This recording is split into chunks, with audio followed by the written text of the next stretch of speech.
Y cuando son las 11 de la mañana con 34 minutos, vamos a dar la bienvenida al doctor Franklin Jiménez Ortiz, especialista legal de Sunajuil. No, Sunafil. Sunajuil, ya vuelta, es Sunafil.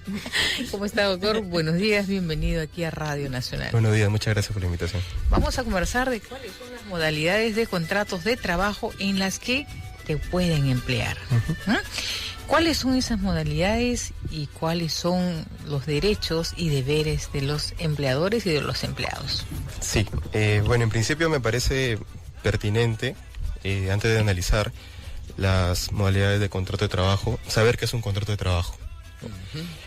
Muchas veces hay problemas para poder comprender cuáles son los verdaderos alcances de un contrato de trabajo, qué es lo que diferencia un contrato de trabajo de otro tipo de modalidades contractuales, civiles, mercantiles, societarias de repente.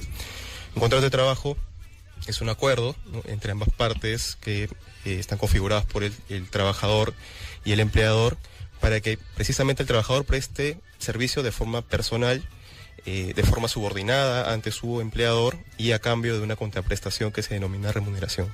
Entonces ahí lo característico es que encontramos un factor, un elemento esencial que es el de la subordinación, la dependencia, la sujeción del trabajador al empleador. Ahora, dentro de las modalidades contractuales identificamos principalmente dos, que son a plazo indeterminado y a plazo determinado.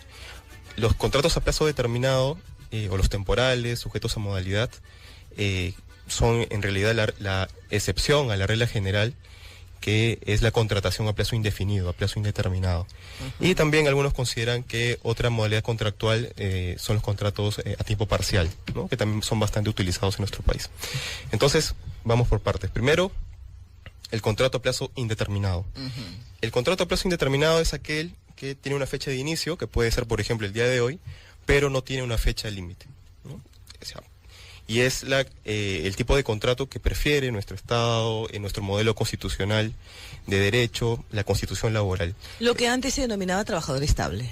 Sí, y actualmente se sigue denominando trabajador estable, los permanentes, los estables. Pero su nombre oficial es contrato a plazo indeterminado. Indeterminado relacionado a la modalidad contractual, pero ya en la práctica es un trabajador estable, un trabajador permanente en la empresa. Es el que goza de todos los beneficios.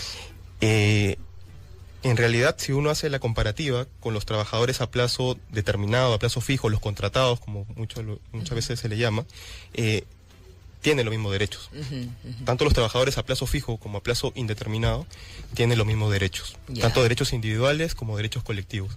La diferencia es que en los contratos a plazo fijo o a plazo determinado hay una causa objetiva, hay una situación prevista en la norma que justifica la contratación solamente temporal y no a plazo indeterminado. Por eso es que la contratación a plazo fijo es la excepción.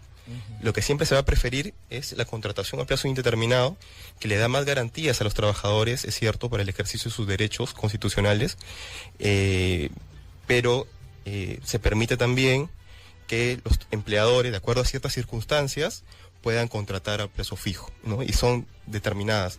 Y esos son los tipos de contratación modal, ¿no?, o a plazo fijo. Que tiene una fecha de inicio y una fecha de fin.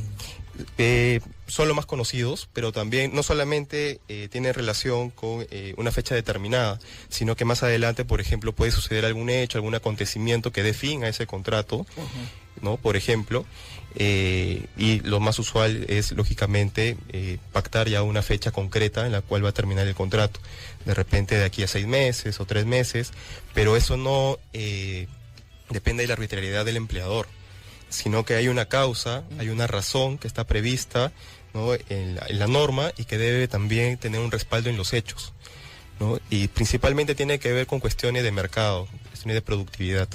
Entonces, en la norma, en la ley de productividad y competitividad laboral, están recogidas todas las posibilidades de contratar temporalmente.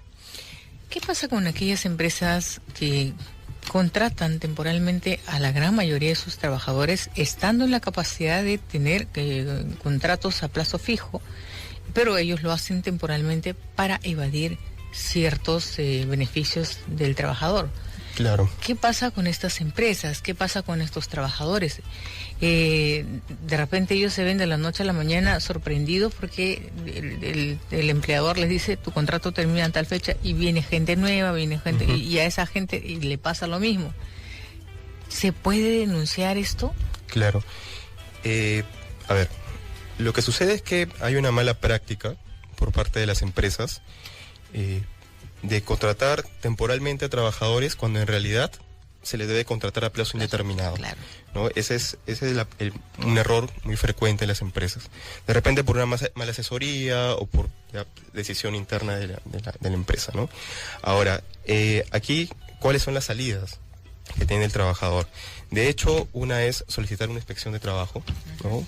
Para determinar que ese contrato temporal no es válido porque no se han observado los requisitos de validez para la configuración de ese contrato y que, por tanto, debe ser considerado un trabajador a plazo indeterminado en las planillas del empleador. Y la otra posibilidad también es cuestionar esto a nivel judicial. Esto es lo que se denomina la desnaturalización del contrato, que es una sanción jurídica cuando no se observan estos requisitos de validez de un contrato temporal. Y la consecuencia es que ese trabajador va a ser considerado a plazo indeterminado en la empresa. Principalmente esto no tiene tanta relación con los beneficios laborales, los económicos, ¿no? Pago de derechos, sino con estabilidad laboral, que es uno de los temas más sensibles en el país.